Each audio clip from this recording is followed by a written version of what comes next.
Make the top 50 list for us. My turn? Your turn. All right, back to Germany we go.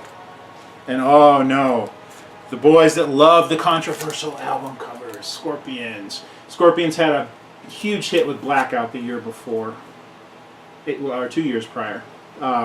This was a highly anticipated album by metal fans. They were wanting more Scorpions. And this is really the album that broke them, I think. It definitely Broke them States. huge. Rocky Like a Hurricane was on MTV constantly. And it's become an iconic, kind of like a... Oh, yeah. It's something that people make fun of when they talk about heavy metal. But then again, it's the same thing. You can't go to a hockey game or a football game where they don't play that song. Right, exactly. It's become common. It's become that iconic. Kind of like We Will Rock You by Queen. You know? Exactly. But the whole album's good, and it's strong, and it holds up. Still Loving You was a huge ballad in the era when ballads were the moneymakers, really. There's not a bad song on here. It's all good stuff. It's just, once the jocks got a hold of it in high school, it kind of got played to death. Yeah. They still had like their own sound, a very iconic sound. I mean, Klaus Meine, nobody sounds like him. No. And it's very German. Yep. I mean, Klaus Meine, Udo Dirkschneider, and a few other guys. You just knew it. Yeah, it was a snarl. There's a commonality there. Yeah, you're right. You're absolutely right. Yep. It's good stuff. Great. This is a censored cover, which was I think that's the inside photograph. Yeah. I don't know. I never did understand what it was. I guess because it showed a little side boob or something. I don't know. Well, she is kind of sitting in his lap. Whatever. In a certain way, and she might be wearing those special underwear that you got at Spencer's. The edible kind. Or maybe they're wearing the fundies. The underwear that's fun to wear. The two-person undies. I don't know. You can see. You can see the side of her breast. Is there a song on here that wasn't popular? Oh yeah, I guess there's a couple. Big Bad Boys Running Wild was definitely popular. Big Stick Nights was popular. Crossfire wasn't a huge one. That's one of the deeper cuts. Coming Home was pretty well known. Same Still Thrill was really known. Same Thrill is kind of an unknown. But I don't know. It's for me. If I was to put the Scorpion albums in order, this would not make my top 10. Oh hell no! But this is the last, to me, the last great Scorpions album. No. But even then, it was still. And they have some good songs and some good albums after this. It's just those other albums are just. Well, the glory days are long past. Yeah, that's my opinion. Yeah, and I know you share the same opinion. So yeah, but I still, like I said, I like this album. It deserves to be in the top 50. Hell yeah! It's a seminal metal album for the '80s for sure. Another one of those EPs. This is a great EP. I mean, let's see. In 1983, we had Kill 'Em All and Show No Mercy. And those were pretty much the two. Was Show No Mercy in '83 as well, or was that '84? No, it was '83. They showed it. Yeah. In '84, we had Haunting the Chapel EP. Gotta get something else out, man. A 3-song EP, but it was awesome. It is awesome. It was 3 songs. In fact, I liked this better than Show No Mercy. I much more enjoyed. The production was just wicked. I mean, so raw and heavy. Yep. So we got Chemical Warfare, Captor of Sin, and you can't Haunting the Chapel. I can't even say Captor of Sin without that chorus. Captor of Sin. It's just there. Winds of hell burn in my wake. Death is what you pray. Behold, Captor of Sin. This is actually a repressing. It also has the Metal Massacre song on here. Aggressive Perfector on it, which is cool. I'm glad they put it. It deserves to have 4 songs. Yeah, for sure. Now this is a cool record. I just recently. This is a real recent reissue, isn't it? The very recent reissue, and I've seen other people show this, but this is what. Oh. I just got something when you showed me that. I was like, I get it now. This is Blood Splatter. I know. We won't go down that road, but there's a issue here, and that's all right. Blood Splatter. You want to talk about it? Nah. You sure you don't need to talk about it? No, I'm good. All right. we'll cover that in another show. But just know the guilty parties are being punished as we speak. There's also this is the that actually has a picture, well, sort of picture sleeve, lyric sleeve, whatever.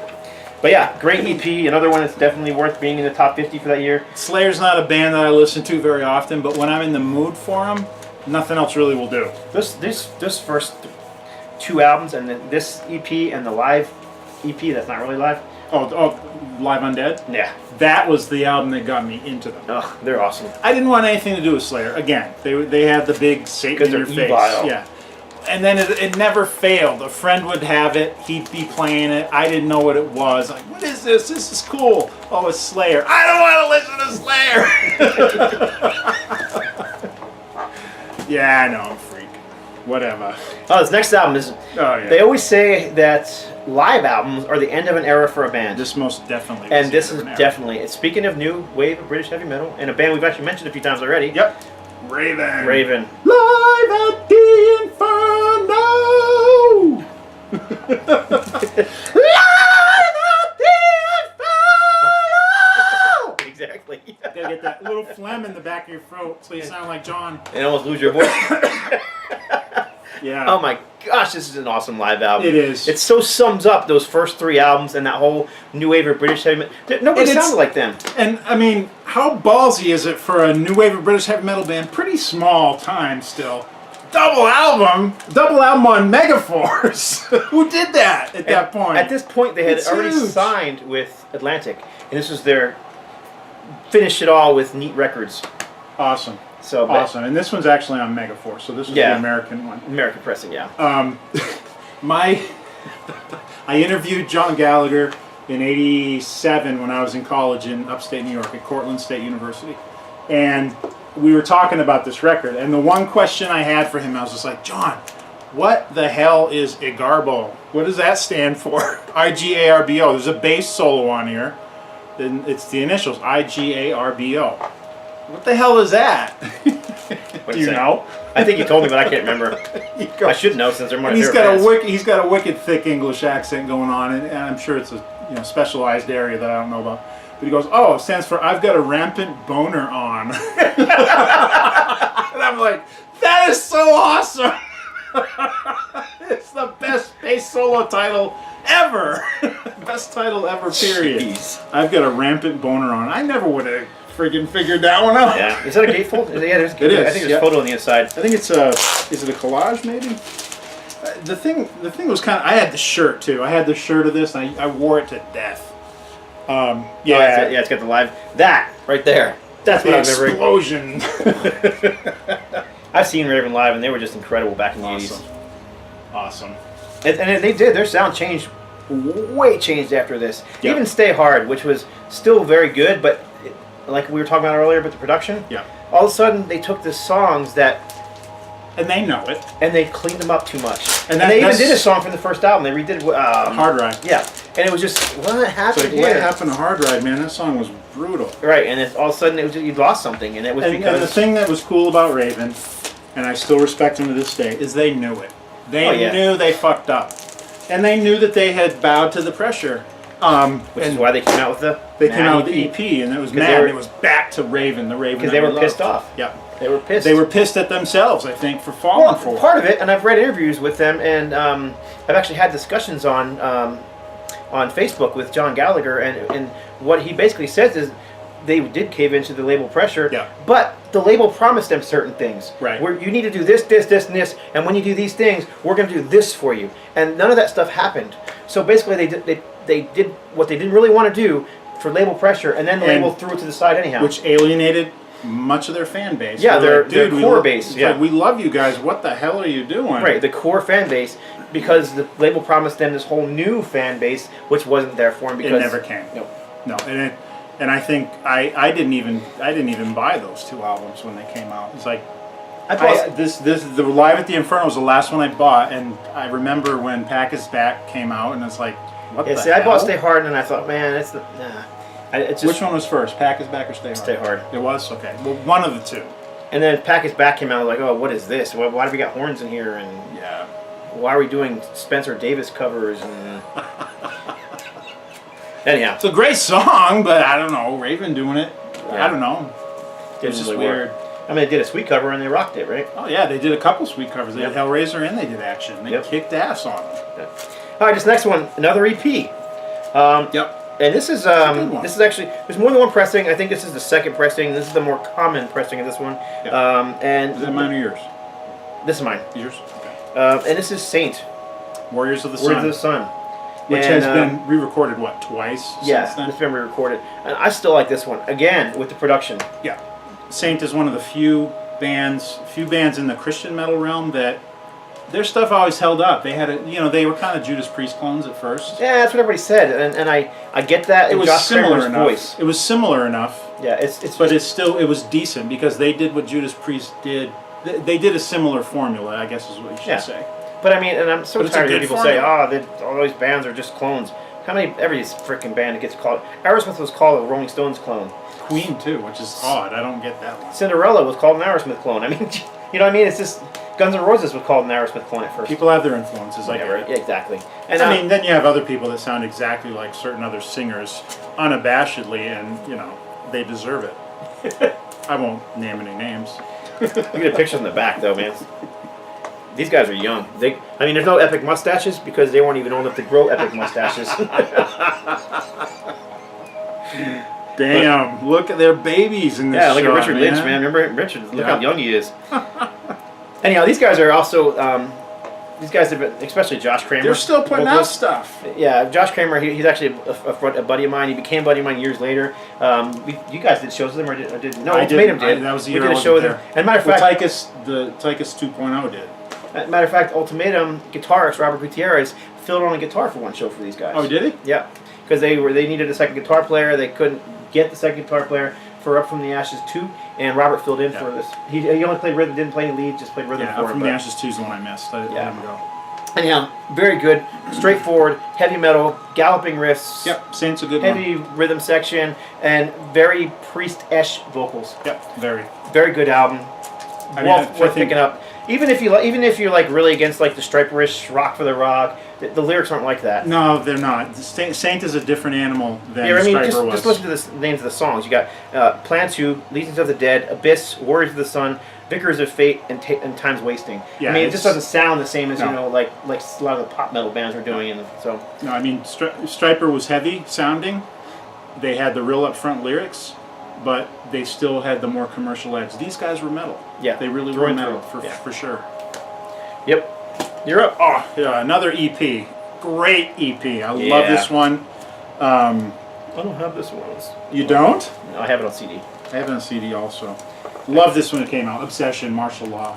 It was just like a bunch of nobodies. Mike Vocero went on to do something else. He went on to play with Yngwie. Did he sing for Loudness for a while? Yes, he did sing for Loudness for a while. Not really sure about any of these other guys, but they were just leather and spikes metal. And they were just kind of like out of nowhere, Metal Blade artists in the early days of the label. And it's just great guitar-oriented, Priest-ish, rock and roll metal. It's a little heavier than Priest, though. Yeah, it was I remember back in the day, this kind of stuff was called U.S. power metal. So bands like Exciter was playing that kind of metal. Yeah, because it was like fast and heavy, but it wasn't thrash. Right, exactly. And it still had the more melodic vocals as well.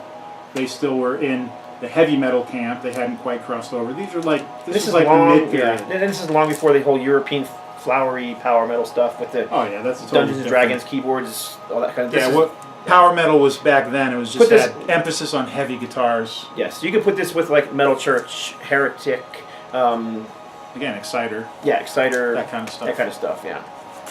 Great band, Obsession. They went on to do a couple more. This one almost didn't make the cut. It was a last minute add back in. It's alright. Good band. Great band. And this is actually the album that I discovered this band on, and apparently Randy did too. Randy's actually the guy who hooked me up with this album. How long ago did we meet?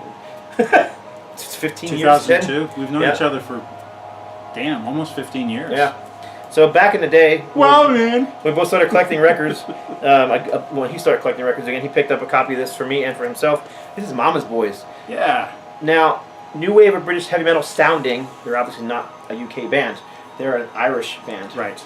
But the thing with these guys, it's a trio of brothers, a power trio of brothers, the McManus brothers. The Irish Powers trio, yeah. They had a song, I first saw them on MTV, when MTV played, they'd play oddball stuff every now and then, be like, wow, like Killing Joke, oh my god, right. Who's these guys? They did a cover of Mama We're All Crazy Now by Slade. Yep. Unfortunately, the same year that Quiet Riot did, their cover of it. Their cover was so much better. But Quiet Riot was huge by that point, and they just completely And it's funny, in recent years I've mentioned Mama's Boys on Facebook and different places, and people go, oh yeah, they're that band that tried to do the Quiet Riot song, and we're all crazy, and I'm like, first of all... In fact, I think theirs came out first. They came out the same year, so there wasn't no internet back then. No. So it wasn't like they were calling each other saying, hey, let's do the same song. You know, well, once Quiet Riot came out, you never heard this version again. No. And it's unfortunate, because it's a great cover. Great version. Runaway Dreams is on here, and I love that song. This band incorporated violins into their sound. And that was very unique. Yep, they did. At the time. And then, I don't know what happened to them, but they were a neat band. They put out a couple of records and then just disappeared. Lonely Soul is a heavy blues track on here. Heavy, like, Deep Purple kind of blues. And look, you know that he took this cue from Nigel Tufnell. Oh, yes. His guitar solo. He's got the violin while he's playing guitar. He's playing just like Nigel did. Yeah. So you think Spinal Tap isn't in everything that you hear? So obviously, right in this photo right here, he's playing his Popsy solo. His Popsy solo. Iron Maiden, remember that? I don't. The Nico thing where he's yelling at the drum. Oh, Mission from Mary? Mission from Mary, and he's all, bring them in on your Popsy drum solo. I was just telling someone about that today. I was like, they're asking for Iron Maiden recommendations. I was like, this, and this, and oh yeah, listen to this B-side called Mission from Area. It's hilarious. Oh, so I'm the cunt. Some cunt's recording this. And no, you're not the cunt. Years later, I hear that it was a goof.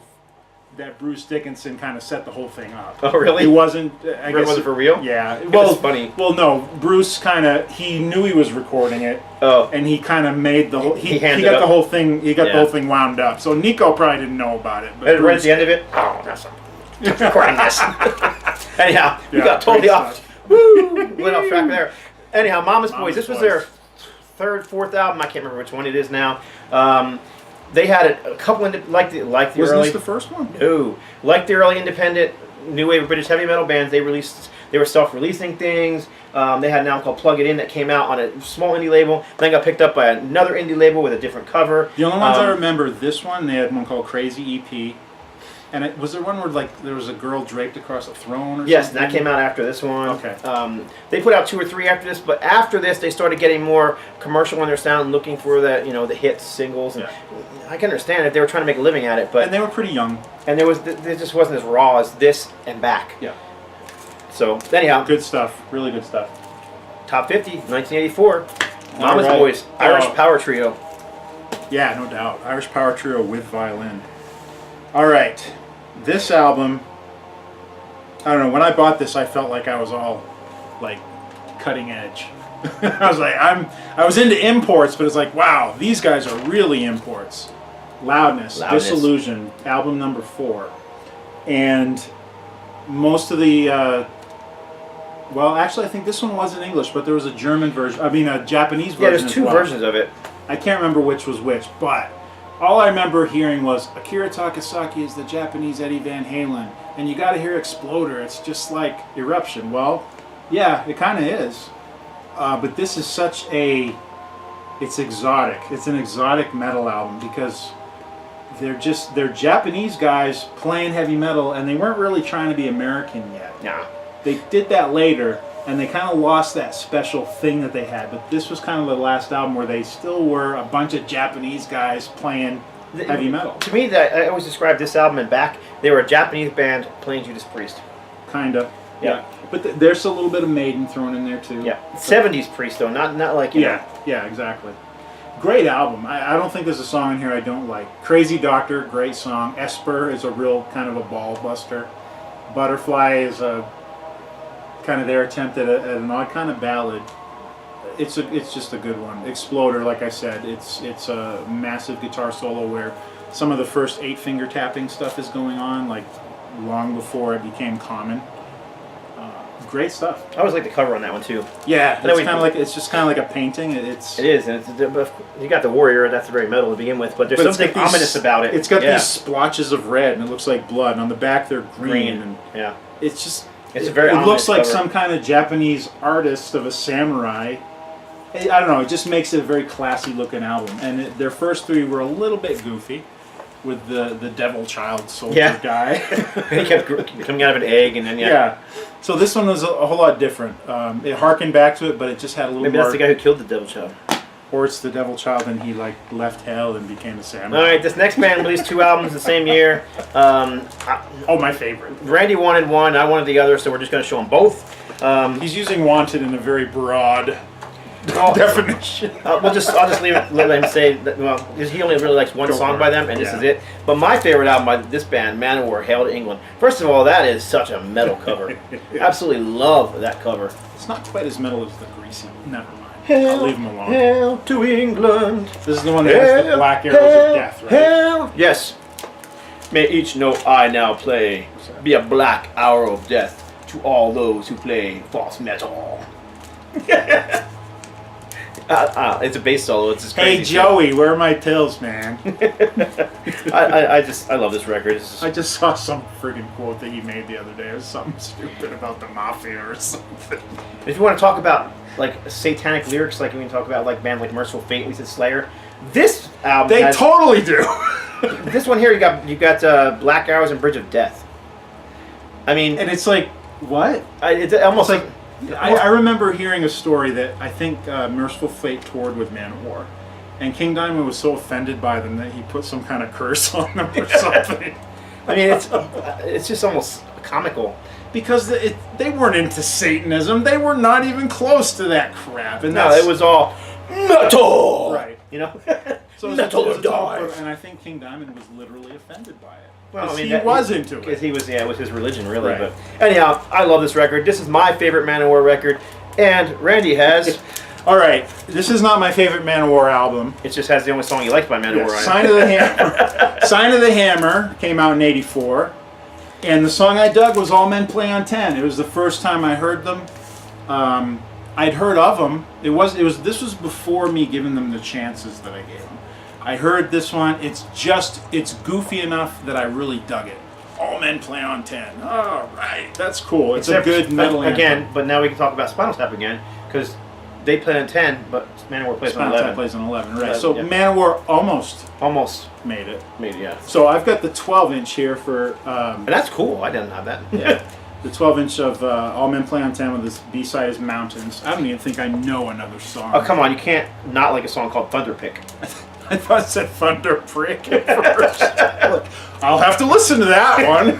Thunder Pick, really? Now, Ross the Boss. Ross the Boss is a great guitar player. He was from the Dictators, right? Okay. And then he went on to play with, well, he's played in a lot of different bands afterwards. But yeah, I knew that. And then there's Joey DeMaio's the bass player. It's basically his band, right? Yeah, him and Eric Adams. Eric's the singer? Okay. Yeah. You know, if MANOWAR made music that was funnier, I think I'd like them more. But to me, it's like they totally believe everything. They believe their own hype. That's why they bug me. I'm sorry. I'm not my favorite band, but I do like the early MANOWAR stuff. I really like All Men Play on 10. Did I mention that? But the thing about it is that here they were playing metal, and you can't. I mean, this is metal. Oh hell yeah! Now, in more recent years, they're playing like orchestras and choir, and it's like. So they're trying to get into the whole flower power metal thing. Huh.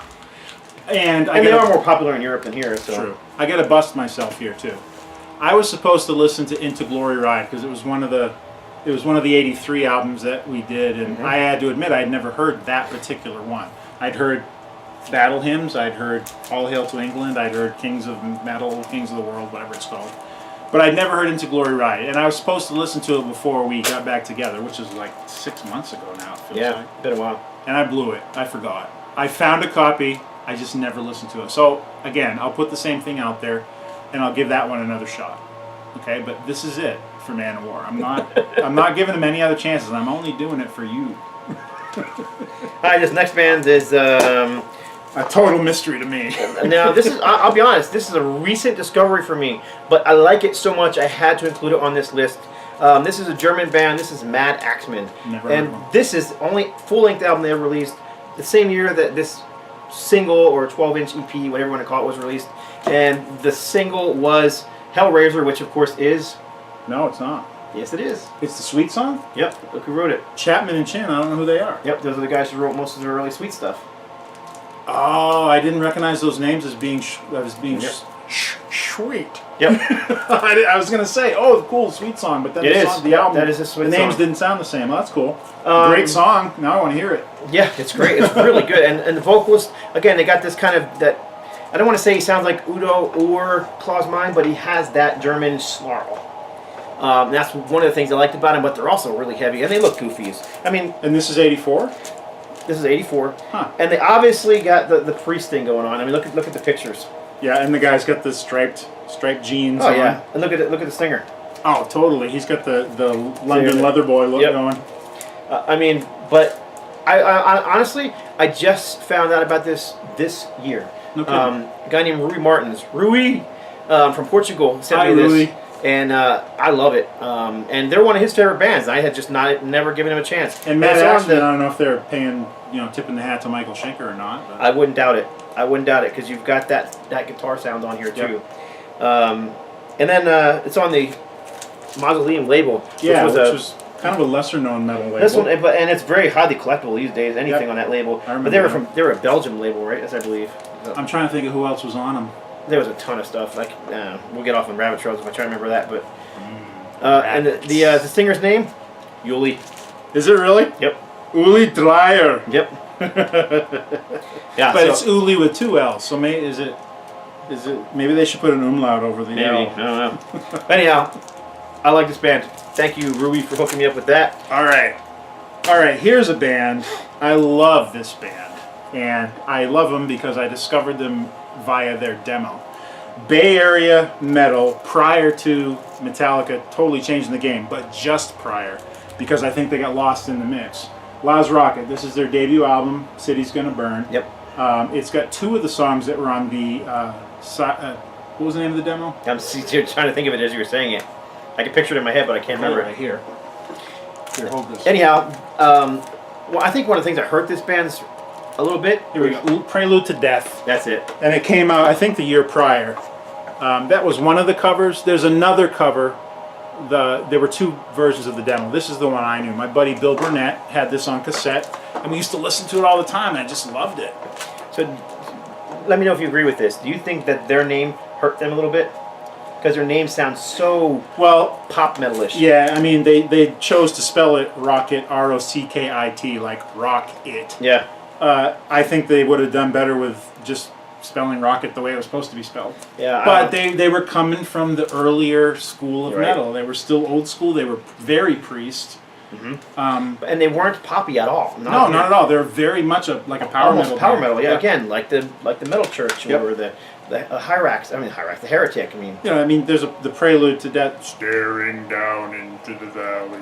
It's just this whole poem about war, and it just goes into these really heavy riffs. And we've got the Pyro Squad here, the little guys that are blowing up the city. That was their mascot at the time, and they kind of got lost in the shuffle too. I mean, again, Kill 'Em All just came out just the year before. It's almost like, hey, this isn't fair. Yeah. We just got here, and then these guys changed the whole game. Yep. So great band that just kind of got lost in the mix. These guys changed their style. Totally. They had 2 albums. This one and the next one, No Stranger to Danger, were very power metalish, and then from there on, thrash. I loved the first speed metal, couple, whatever you want to call it. And the demo. I lost track of them once they started doing the thrash. And then they also have an album out under the name GAK. G-A-K. Yeah. What is that? It's a thrash metal album. I don't know why they changed their name. It was the 90s. Same guys. Same guys. I'm assuming that they just. Metal got very confused in the 90s. That's what I can think about it. A lot of areas. Anyhow, LAAZ ROCKIT, I love them. If you can find the demo, you can actually, it's a bonus track on one of their other albums, which I think, this is where I got it. Scott sent me files of the, it's like a hidden track on the... Yeah, one of the bootleg CDs they have of them. It's a hidden track after the song Shit's Ugly. Something like that, yeah. And I don't remember what album that is, but... What's the second album called? It's No Stranger to Danger. Yeah, it's on the No Stranger to Danger bootleg. I've got both of them, just the CDR, actually. You made them for me. Yeah, I've got a, yes, I'm working it. Yeah. But yeah, there's I have a bootleg that's an actual silver press bootleg that's on there. Oh, okay, we're getting off track. Cool band. This is the first album by the triple guitar threat of Leatherwolf. Oh, 3 guitars? 3 guitar players. Their vocalist, Mike Oliveira. I know that name. Was also a guitar player, so they had that Molly Hatchet / Lynyrd Skynyrd 3 guitar thing going on. But did they have a southern rock twang in there? Not at all. Right. Totally. Again, this is one of those ones that was pre-thrash. Would fit really nicely into that U.S. power metal sound. Okay. But they had melody. They were heavy. They had that, you know, Priest-inspired sound, but they had melody as well. I remember Chris Alenak had this album. I was interested in it, but I just never really got a chance to hear it. And I'm pretty sure it was originally, I don't know, mine says Endangered Species. I've seen copies that are just called Leatherwolf without the Endangered Species.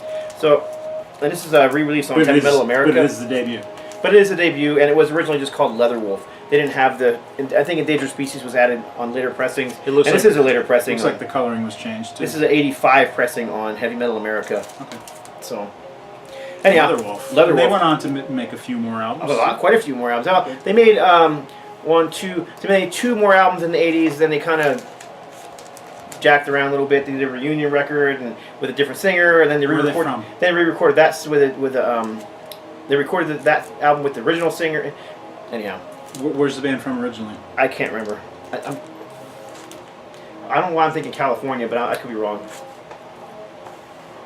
I don't remember. Huntington Beach. Yep. Is that what it says? That's their fan club. Oh yeah. Address. There you go. So I was right. To California. A little story about these guys. I was talking to the guitar player from the Musketeers, and they were out touring the country, and I think they were touring Barren Cross, the Musketeers and Barren, and they just happened to cross paths with Leatherwolf, who were also touring the country around the same time. Oh. And of course, now Barren Cross and the Musketeers were Christian bands, so they were touring the country, but rather than staying at crappy hotels, they were actually staying at people's homes, and these people were feeding them and stuff like that. And they ran into Leatherwolf, and Leatherwolf were, you know, unknown as well and touring around. And he said these guys were starving. And he goes, but they were living on beef jerky and stuff like that because they just. Wow. He said they play these dives and then they'd have to sleep in these, you know, moth-ridden, nasty hotels, and they just had no food. He says it was such a big difference because they had no friends. It was such a big difference. He said he felt bad for them.